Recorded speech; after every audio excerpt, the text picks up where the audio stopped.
All right, we'll go ahead and get started, and I'm sure a couple more people will trickle in, but hopefully you all can see our slides and hear us okay. Marijuana industry check-in today. So I'll go through a couple of just introductory slides, and then I'll pass it over to some of our other team members. I'm Molly Duplashane, Executive Director for Denver Excise and Licenses. And I think we've got a lot of good information for you today, lots of changes, but good, exciting things happening here in excise and licenses. Let's go ahead. So we've started trying to make sure that we start all of our public meetings with a land acknowledgement. And so I will just read through that here today. The Department of Excise and Licenses would like to honor and acknowledge that the land on which we live and work is the traditional territory of the Ute, Cheyenne, and Arapaho peoples, as well as being historically tied to at least 48 contemporary tribal nations. We honor those who have stewarded this land throughout generations and recognize that government, academic, and cultural institutions were built on and continue to enact exclusions and erasures of Indigenous peoples. As individuals and as an office, we are committed to working to dismantling ongoing systems and legacies of oppression and inequity, and we value the historical, current, and future contributions of Indigenous communities in Denver. All right, so the first update that we wanted to share with you all today, we sent this out recently, but the neighborhoods of undue concentration have been updated. We run this analysis and these numbers annually, and to make sure that we have our top neighborhoods of concentration where we have the highest number of stores and cultivations. And so this year there were a couple of changes to those numbers. The first one is for stores. Montbello is now a neighborhood of undue concentration with 8 stores, and Elyria Swansea has been removed from that list of neighborhoods of undue concentration. So we still have the same total number of neighborhoods, but just a swap between Elyria Swansea and Montbello. And then for cultivations, we have no changes this year. The same 5 neighborhoods of undue concentration remain. And so if applications are submitted or if you're talking with us, we'll encourage you to look at those neighborhoods because we cannot accept new applications or transfers of locations into those neighborhoods that do have undue concentration. The facility location guide is on our website. There's a link right there. It really walks through all the different things you should be considering when you're looking at a facility location. Whether that is for a store or a manufacturing facility or cultivation, we've got all the information on that document. It's really helpful. And then there's our proximity guide tool if anybody wants to utilize that. And then the other reminder that I'll provide is just that our the Social Equity Technical Assistance Program. We've had several cohorts that the Denver Economic Development and Opportunity Office has worked with the Color of Cannabis on. And the 4th and final cohort is the deadline to apply to be in that 4th and final cohort is this Saturday, July 1st. And the classes for that cohort will begin on Saturday, July 15th. So if you're interested in participating in that technical assistance program, there's the link for more information about how to apply and how to participate.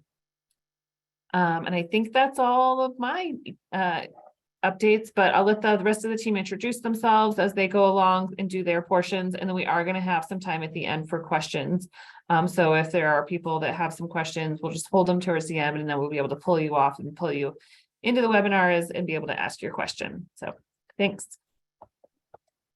Thank you so much, Molly. So my name is Shannon Donnelly. I'm the Cannabis Process Navigator for Excise and Licensing. And today I'm going to talk a little bit about some tips and tricks on how to fill out the social impact plan and then go into our Cannabis Cares dashboard. So if you are not aware, our social impact plan is required for all new and existing renewal businesses. And they're going to submit that as part of their application, either the new application or renewal application. There's 2 places that the social impact plan can be found by these businesses. It can be found within the application in the ACA portal, but it is also found on our Cannabis Cares website. So you can go to www.denvergov.org/cannabiscares, and you'll find a few different areas where you can find the social impact plan, but it's also included in the application in the ACA portal. We've had a few questions on how does a business go about uploading and filling out the form. And so what a business will do is they will access the social impact form and they will fill it out to completion. Once they have completed, the email address that is associated with the form will receive a PDF copy emailed directly to them. The business will then use that PDF copy and upload that into their application under the social impact form. If you are completing the application and need to stop, you are able to save the application and email it, or save the social impact form and email it to yourself, and then restart again, and then get that final completed version emailed to you. So that's kind of how it works. But we've had a few questions about different business types and how they should go about filling out the form. And so here are some tips that would be beneficial for filling out the form. So every single BFN will need to complete one form for their application, because the application for your business is by your business file number. And so you will complete one per business file number, and every single activity checked, you must fill out the relevant details associated with that activity. Say you did a community cleanup. Well, the relevant details to that would be the organization that you worked with, the dollar amount or the volunteer hours that went along with that community cleanup. All of that information is then compiled and will be on our Cannabis Cares dashboard. A few questions about businesses that are co-located. If you have the same license type, but a dual use facility, you may use the same activities, and the retail BFN should include all of the relevant details like organization, dollar amount, and volunteer hours, and any notes that you want to put along with that activity. However, co-located businesses of different license types should complete activities per their license type, meaning if there's a store and a cultivation within the same facility, they should be completing activities for both of them. So kind of a little bit of a clarification as we see people filling out the social impact forms now. One thing to be really conscious of is that the contact listed within the form will be used for our public-facing dashboard, which I'll show you in just a second. And the Cannabis Cares website includes all of these relevant tips plus more for our applicants and our business owners to kind of get a little bit more information about filling out the form. Also, I have created a social impact form training video that can be found on our YouTube and also within the Cannabis Cares website. One thing we're very excited about with the Cannabis Cares website is launching our Cannabis Cares dashboard. One of the pieces of this includes all of the Cannabis Cares social impact plan submissions we've received. So as of the beginning of June, we had received 109 social impact plans in different business types. And we also are now going to categorize that by neighborhood of how many businesses are in each neighborhood. One thing we also will have is we're going to break down, and this is available now, all of the different impact areas into their own dashboard so that businesses and the public can see what the marijuana business is doing. So next slide, please. So on this slide, you can see our social impact activities and community engagement. And so this shows what activities businesses are doing, how many volunteer hours our cannabis businesses are putting into their different communities, and even the monetary contributions that have been put in to these neighborhoods. The data within our Cannabis Cares dashboard will continue to grow. This is our first ideation and what is now available to the public. And as I mentioned, when going over how do you fill out the social impact form, we also have a contact list that will be available on our dashboard for anyone in terms of a NGO or a nonprofit that would like to reach out to any business owner in cannabis. That's where this information will be made public, which is also required as part of the social impact plan policy and our council requirements. So if you have any other questions about the Cannabis Cares program or the social impact plan, feel free to reach out. Thanks so much. All right, thanks, Shannon. My name is Abby Soyson. I'm a policy analyst with Denver Excise and Licenses, and something that is not new, but is something that we get a lot of questions about is needs and desires hearings. So I'm just going to give kind of a brief presentation about needs and desires hearings and just giving a little bit more information about the process. So, for those who aren't familiar, what is a needs and desires hearing? It's a public hearing that's required for marijuana store licenses, marijuana hospitality and sales licenses, and marijuana hospitality licenses. It's also required for certain types of liquor licenses and cabaret licenses. And it's required for new licenses, as well as transfers of location. And then in some instances, it's required for renewals, but that's infrequent. It allows community members to basically weigh in on the need and desire of the neighborhood for that type of license in their community. And the applicant has the burden of proving that there's a neighborhood need and a desire for that license in the neighborhood. And so all of that takes place at the hearing. So this is an overview of the steps of the hearing process, kind of from the perspective of the marijuana license applicant. So the first step is that the applicant would submit a complete application package for a new marijuana store license, a hospitality and sales license, or a hospitality business license. The department would review the application for completeness, as well as eligibility for licensure. So we're looking at things like, do you have your lease? Do you have, if you're applying for social equity license, do you qualify under those criteria? And then once the application is deemed, complete and eligible, the department will schedule a needs and desires hearing for the license no less than 30 days after the date the application package is received. The applicant is then required to post notice of the hearing at the premises where the business will be located for 30 days prior to the hearing. So there's a specific signage with specific verbiage that you have to post at the premises so that the people in the neighborhood surrounding the business are aware that the hearing is happening and get the information that they need to participate in that process. An applicant can start circulating petitions the day after the notice is posted. We'll talk a little bit more about petitions in a minute. And then the applicant is required to get all of their petitions together, all of their exhibits for the hearing, and submit those to the department 7 days prior to the hearing. Then the hearing takes place. They are typically virtual on Microsoft Teams, unless otherwise determined by the director.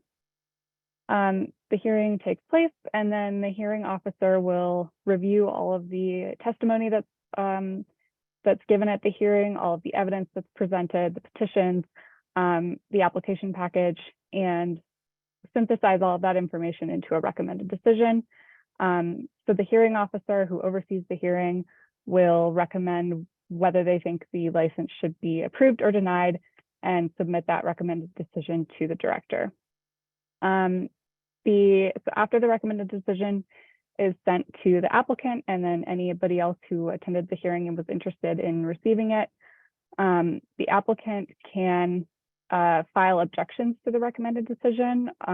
Other parties in interest, we'll talk about what that means in a minute, but neighbors or other folks who were involved in the hearing can also file objections to the recommended decision. So if the hearing officer, for example, recommended that the license be denied and the applicant disagreed with that recommendation for certain specific reasons, they could file an objection and you would send that to the hearing officer as well as all the parties in interest. And then that has to be done within 10 days of the recommended decision being issued. Once those objections are in and that 10-day period has passed, the applicant and then any parties in interest can respond to those objections within 5 days. So 10 days to file objections and then 5 days to respond to objections. After all of that has taken place, the director will review the entire package, so the recommended decision, any objections, if there are any responses, and then the director will develop a final decision to approve or deny the license. If the director decides to approve the license, the department will send the applicant a notice to begin their inspection process. So that final decision is not the issuance of the license, it's just the decision to approve the license contingent on passing all of the inspections. Once the applicant completes all of their necessary inspections and passes all of those inspections, then the department will issue the license to the applicant and the applicant can begin operating. So who plays a role in the actual hearing itself? There's quite a few different roles to be filled here. The first is the hearing officer. So this is the person who is designated by the Director of Excise and Licenses as sort of this impartial person who's going to oversee the hearing. And this is the person who controls the hearing. So they, determine who's speaking in turn. They make sure that the hearing is orderly, and they review all of the information and testimony presented at the hearing. And then they synthesize all of that into a recommended decision for the director. A party in interest is a term that I mentioned a couple of times, and this is just a person who has certain legal rights at a needs and desires hearing. So for marijuana license hearings, parties in interest include the applicant for the business license, registered neighborhood organizations, city council members, and then residents and business owners who live in the designated area around the proposed license premises. The applicant is a party in interest. They may be represented by an attorney, and they must present at least one witness in support of the license, but they may present multiple witnesses in support of the license. So that could be, a neighbor, it could be, other witnesses could be the manager of the business or the owner of the business. And the applicant is allowed to testify, present evidence, and cross-examine witnesses, which means question witnesses. Neighborhood witnesses are also a party in interest. These are adults who live, work, or own a business in the designated area around the licensed premises, and they are also allowed to testify, present evidence, and cross-examine witnesses. A registered neighborhood organization, or an RNO for short, is an organization that is registered with the city of Denver, that's formed by residents and property owners within a neighborhood, and they meet regularly. And an RNO representative is considered a party in interest at the hearing, and they are also allowed to testify, present evidence, and cross-examine witnesses. And then finally, the city council member whose district overlaps with the designated area around the business can also attend the hearing, and they can testify, present evidence, and cross-examine witnesses. And then I guess really finally, the Department of Excise and Licenses is represented by a city attorney who represents the department during the hearing. And they can also cross-examine witnesses and present evidence. So how can an applicant prepare for a hearing? The first thing that you'll need to do is consider whether you'll need legal representation at the hearing, so an attorney to represent you during the hearing process. If you're applying as an individual, a sole proprietor, or a partnership, it's not required that you have an attorney represent you at the hearing. If you're applying as a corporation, an LLC, or any other type of entity, you must be represented by an attorney, but there's a few exceptions for closely held entities. And those are outlined in the hearing policies and procedures, which we'll talk about in a second. But because the hearing is sort of this quasi-judicial proceeding, it's advisable that you have legal representation to help you get through that hearing process. The next thing is to review the notice packet for your hearing, as well as the hearing policies and procedures. The notice packet is emailed to you when the hearing is scheduled. It contains the map of the designated area around the business, And that's that area where residents would live who would be or work who would be eligible to testify at the hearing or sign a petition. The packet contains petition forms and instructions for petitioning. It contains neighborhood witness affidavits, which are another avenue for neighborhood witnesses to express an opinion on the license, and just other resources that you'll need to prepare for the hearing. The notice packet also comes with the hearing policies and procedures, which are also on our website, which is linked in this presentation. And those hearing policies and procedures, it's a long document, but it contains a lot of detail about how the hearing is going to go, what to expect in the hearing. And it's advisable to read the sections that apply to needs and desires hearings and specifically to marijuana licenses. If you have questions about the hearing policies and procedures, you can email me. I'll share my email address at the end of this presentation. And we also have a hearings manager in our department. Her name is Buffy Palmer. And so you can reach out to either of us if you have questions about, how a hearing works, the different policies governing hearings. If you have questions about the hearing notice packet specifically, or your specific hearing, you can email the licensing technician who's been assigned to your hearing, and they'll be able to more quickly answer your questions. And then, it's also advisable to reach out to the RNOs that overlap with the designated area around your proposed location. There's a map of registered neighborhood organization boundaries, and it's searchable, so you can put in the address of your licensed premises and it'll show you the RNOs that overlap. Registered neighborhood organizations, it's a good idea to just reach out and start building that relationship before the hearing even starts. But they may also want to negotiate a good neighbor agreement with you prior to the hearing. A good neighbor agreement is an agreement between your business and an RNO that outlines expectations on both sides of how the business will conduct itself. And so sometimes those agreements can involve, agreeing to certain things like we'll close by whatever time, or we'll ensure that this is how the parking is going to work, things like that. GNAs are not required, but they can just help both parties develop a productive working relationship prior to the business opening. And it can also just make your hearing go smoother if you have worked out some of those issues with the neighbors prior to the hearing.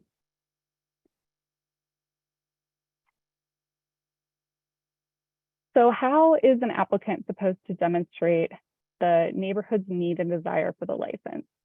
So the applicant has to prove by a preponderance of the evidence that the neighborhood needs and desires the license. And one way to do that is to find at least one neighborhood witness to testify in support. You're required to present at least one neighborhood witness who lives or works in the designated area around the business, who will testify at the hearing in support of the need and the desire of the neighborhood for the license. The witness has to be 21 or older for hospitality licenses or for retail marijuana licenses. And then they can be 18 or older for medical marijuana licenses. And they have to live or own or manage a business in the designated area. Up to 3 neighborhood witnesses may testify in support of the license. Additional witnesses beyond those 3 who can testify at length, those additional witnesses are allowed to simply state their position on the license without elaborating further, just for the sake of time. You are also allowed to gather petitions in support of your license. It's not required, but they can be a really helpful tool in demonstrating the neighborhood's need and desire for your business.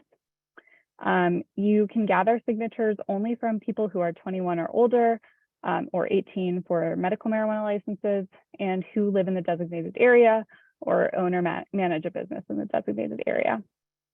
And like I said, in the hearing process timeline, you can begin collecting signatures the day after your hearing notice is posted, and then you have to submit those signatures to the department 7 days prior to the hearing. And the notice packet that you get for your hearing will have a lot more information and instructions on how petitioning works, but that's a high-level overview. So how does the hearing officer come to a recommended decision? Like I said, they review all of the evidence presented at the hearing. They review the testimony, all of the petition signatures, and then they are required to look at all of the evidence and testimony on all of these things in this bulleted list.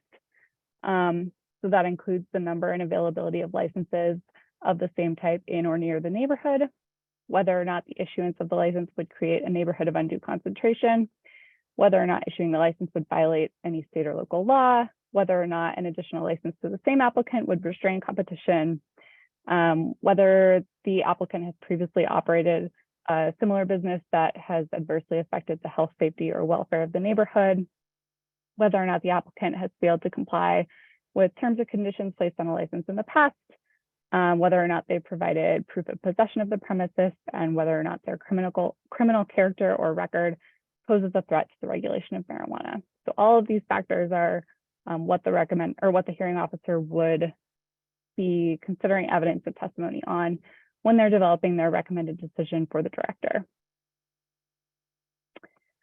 So that's a speedy and high level overview of the hearing policies and procedures specific to marijuana licenses. If you have questions about the hearing policies, Buffy Palmer, our hearings manager, will be the best person to reach out to. And then if you have questions about the marijuana licensing process and kind of, everything that goes around the hearing in terms of like getting your application submitted, what the steps are to getting licensed, Shannon Donnelly will be your person to reach out to. And then, we're starting a process of looking at our hearing policies, updating them. That's a long process that we hope to embark on this summer. And so if you have feedback on the hearing policies that you'd like to share with us, or if you've had experiences with hearings, good or bad, what works, what doesn't, I'd love to hear about it. So please feel free to email me. That's really helpful feedback to us as we're developing updates to these policies. All right, the next thing, I just wanted to share some updates that happened recently. City Council recently passed Council Bill 0551, linked there in the presentation, but you can also find it on Legistar, making updates to Chapter 32 of the Denver Revised Municipal Code. So marijuana licensing is generally governed by Chapter 6 of the Denver Revised Municipal Code, but Chapter 32 governs licensing generally in the city of Denver. And so, many of those provisions will also apply to procedures for marijuana licenses as well. So a few changes of note. This is very high level. This is a really comprehensive overhaul of Chapter 32. The idea of updating Chapter 32 was to just institute some updates and some modernization of that code to reflect our current practices. So nothing major, but we want to definitely point out a few things that have been clarified and updated that are particularly relevant to marijuana licensees. So, we've always had sort of a process where people could withdraw their application if they wanted to exit the licensing process or the application process for, whatever reason. That has now been codified in Chapter 32, and the director has the authority to deny a withdrawal. A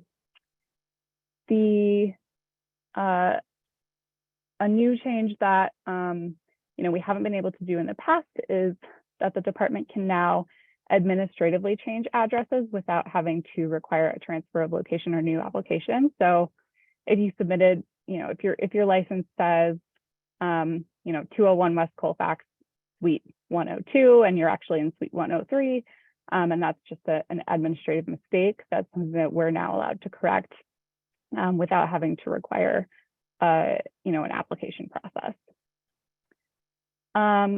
The Chapter 32 changes also clarify that the department will accept applications from any person who is an officer, director, or shareholder with 10% or more interest in the business, just clarifying who we're allowed to accept applications from. And then the director may deny surrender requests. So for example, if the business is surrendering the license through the course of a disciplinary proceeding in order to avoid fines, the director may deny their request to surrender their license. We've also made some updates to fee policies in Chapter 32.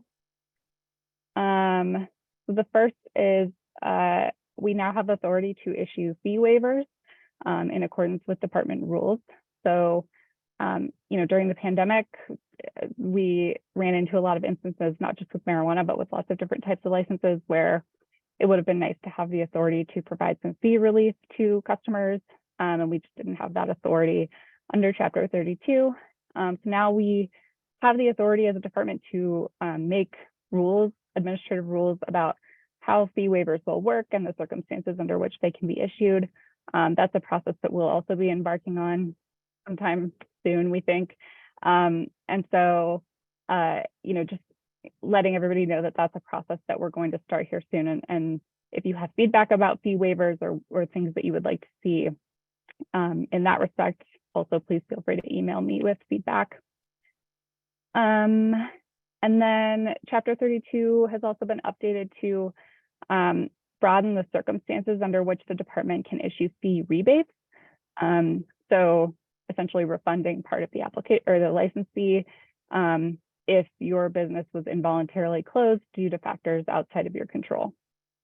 In the past, there had only been like a couple of very narrow circumstances under which we could issue a fee rebate, so that authority has been broadened. And then we've updated the procedures for prorating fees. It was sort of an outdated procedure that made it hard for us to prorate fees, and so now we have more flexibility and clarity on how to prorate fees. Erica, anything else to add on that I might have missed? No, great job, Abby. Hi, I'm Erica. I'm the policy director here at Excise and Licenses. Just one caveat to remind you all. So like Abby mentioned, these are some overarching changes to Chapter 32, which governs all of our licenses. Many of them, we think we issue over 200 different license types. Many of them do not have the extensive provisions in their individual licensing codes that marijuana have, either at a local or state level. So always keep in mind that a lot of this was geared toward filling in gaps for licenses that didn't have a very robust code the way marijuana does. So these aren't intended to replace or trump the marijuana provisions that are either in the state statute or rules or our Denver marijuana code, but these provide any supplemental information if there's, a silent provision or if there's something missing, from those other codes. So you may be thinking, some of this stuff, especially if you dig into the presentation on some of the other changes, you might think, well, we already do this in marijuana. And that's why, because a lot of our other licenses, unfortunately, haven't been updated in a really long time. So we're working our way through that list, and this was a great place to start. Awesome. Thanks, Erica. If you all have any questions about the Chapter 32 specific changes, that's Erica's email and my email, and we're happy to answer questions about that. So with that concludes our presentation. I will stop sharing my screen and then we can open up the floor for questions. I think I saw a few come in through the Q&A box. But if you want to ask a question live, please use the raise hand feature in Zoom, and we will promote you to a panelist so that you can unmute yourself and then turn on your video if you'd like to, or you don't have to. Okay, first raised hand is Logan Goolsby. I'm going to promote you to a panelist. It might kick you out for a second and bring you back, so don't worry.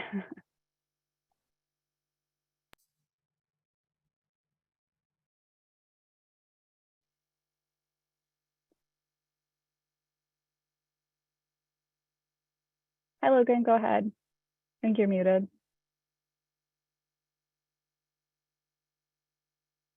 Hello, thank you for the presentation today. Quick question on the social impact plan with co-located licenses. Can we get some clarification on what you mean by different activities per license type? Does that mean the cultivation must engage into a completely different social impact plan than the business? Like they must engage in two separate activities? or can the business itself still engage in one type of activity? So if a business has a cultivation and a store, each one of those BFNs would be required to complete activities for their own social impact plan. And so I think it doesn't have to be like completely different activities. So if the store and the cultivation will both want to do a community garden, they would be required to do 20 hours within the store or $2,000 worth of a donation, as well as 20 hours within the cultivation and 20 or $2,000 in a donation. Let's say it was a dual use, a dual use store that has med and rec. Then they would only be required to do the one activity, which was $2,000 or 20 hours of community volunteer. And just Thank to put an even finer point on it, right? There's the social impact plan requirements and ordinance, right? But then there's the Cannabis Cares program, which is the recognition program. And so those thresholds for the Cannabis Cares program, if you're trying to earn badges, they have to be, in those amounts for each of the licensees to be able to earn the badge. So it's up to you. You can kind of decide whether you just want to do the bare minimum and, engage in an activity that all of the licensees do together, that you can count on all your social impact plans for the ordinance requirement, or if you want to, really try to get an activity that counts for each licensee to earn their badges. Thank you very much for the clarification. And we had a question in the chat too, that maybe we can just go ahead and address if you want to, Shannon. It was, and Ben asked, will the social impact items impact license status? Yes, so the social impact plan is actually required within policy and was a ordinance put up by city council. So a new business would be required to fill out the plan as activities that they're going to do once licensed. And then a renewal business is required to do at least one activity per the 5 areas for their license renewal. And so you can pick one of the 20 activities to complete within each area, but one activity must be completed for a business to be renewed or for a business to be issued a new license. All right. Any other questions? You can feel free to type it in the Q&A box or raise your hand.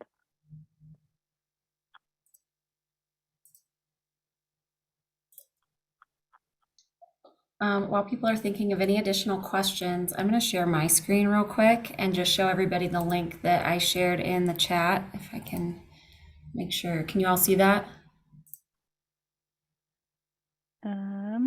Yes. Okay, great. Here's the public hearings page, and we've got a schedule of liquor and marijuana license hearings here. This gets glitchy sometimes, so if you're not seeing something that you should, let us know. Technology is, sometimes we've seen glitches there, so just a caveat. Here's where you'll find the hearing policies and procedures. One thing to note is we have the original document here. We've updated it twice throughout the pandemic and to add additional provisions for the new marijuana licenses. So these 2 memos supplement this original. Part of the project that Abby talked about that we'll be working on and making improvements is making that a little less confusing. I know it's hard to look at 3 different documents, but I do want you to know that there are 3 documents, and we know that that's confusing, and that's part of what we're trying to improve. So if you have any suggestions about the content, like she said, reach out to her. And then down here, there's some frequently asked questions and answers about hearings and hearing participation. So in addition to posting all of this information on our YouTube channel, and like Chuck mentioned, we'll be pushing it out through our bulletins. It's also here on this website. If this website is missing something that you think is super important, let us know, right? We're in the weeds on hearings all the time. And so if there's a piece of information that would be helpful to add here, we're happy to do that. Just let one of us know or email marijuana info, and I'll stop sharing. Another question in the chat, do you have a checklist of agency requirements for renewal? Shannon, do you want to take that one? Yes, we do. That's going to be on the Denver marijuana licensing and permitting page. And if you click on the renewal box or any of the boxes with the activities that you'd like to do within the system, if you go all the way down, it usually goes through step by step by step. And at the very bottom, there's going to be a kind of a bar that you can click open that says required forms. And so it's going to have a checklist of, or kind of a list of everything that you need. And then we do have a checklist for new applications. But that's where you're going to find required forms is on our Denver marijuana permitting and licensing page under what type of activity that you'd like to do within the system.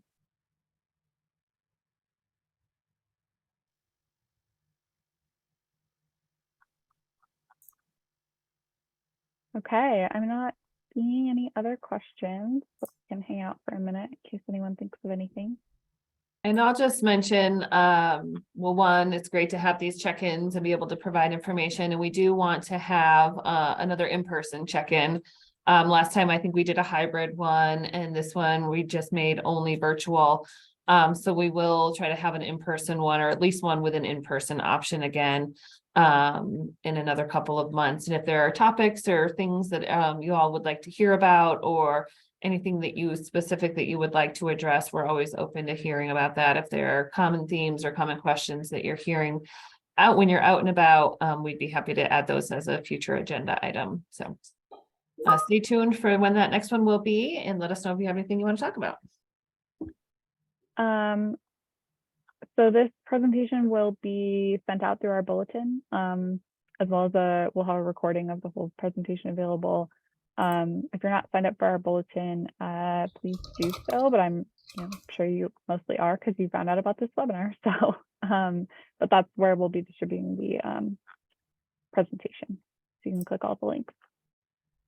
And somebody just wanted to know how many people are participating here today, and it looks about 37-ish people, 37 participants, plus the 5 of us from the department. So.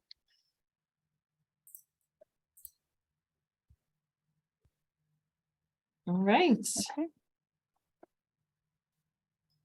Well, thanks everybody for coming today. And as always, feel free to send us an email or reach out, and we'll be in touch again soon. Thanks, everyone. Thank you. Bye, everybody.